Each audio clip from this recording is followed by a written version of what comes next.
Daily. Taste the Daily.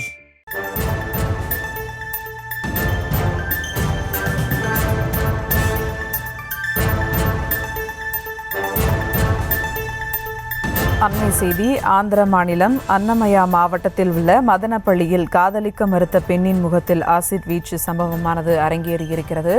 கூடுதல் விவரங்களோடு இணைகிறார் செய்தியாளர் பாலாஜி. வணக்கம் பாலாஜி, என்ன நடந்தது, முழு விவரங்கள்? சுபா, ஆந்திர மாநிலம் அன்னமயா மாவட்டத்தில் உள்ள மதனப்பள்ளி என்ற பகுதியைச் சேர்ந்த ஒரு பெண் இருக்காங்க. இந்த பெண் பார்த்தோன்னா கல்லூரி படிப்பை முடித்து விட்டு அந்த பகுதியில சுயமாக ஒரு அழகு நிலையம் நடத்திட்டு வராரு. இந்த நிலையில இந்த பெண்மணிக்கு அந்த குர்ரம் கொண்டா என்ற பகுதியைச் சேர்ந்த கணேஷ் என்ற வாலிபர் தொடர்ந்து தன்னை காதலிக்க வேண்டும் என்றும் பலமுறை இந்த பெண் பின்னால் சென்று தன்னை காதலிக்க வேண்டும் என்றும் அவரை தொடர்ந்து தொல்லை கொடுத்து வந்தார்.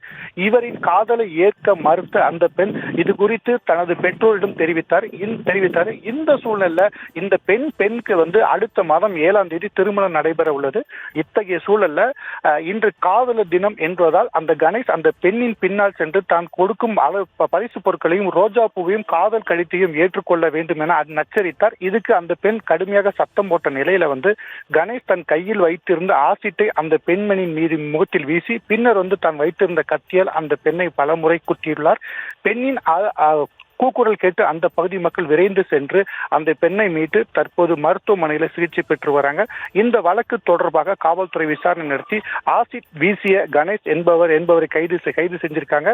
காதலர் தினத்தன்று காதலிக்க மறுத்த பெண் மீது ஆசிட் ஊற்றிய சம்பவம் ஆந்திராவில் ஒரு பரபரப்பை ஏற்படுத்தியுள்ளது. சுபா, விவரங்களுக்கு நன்றி பாலாஜி.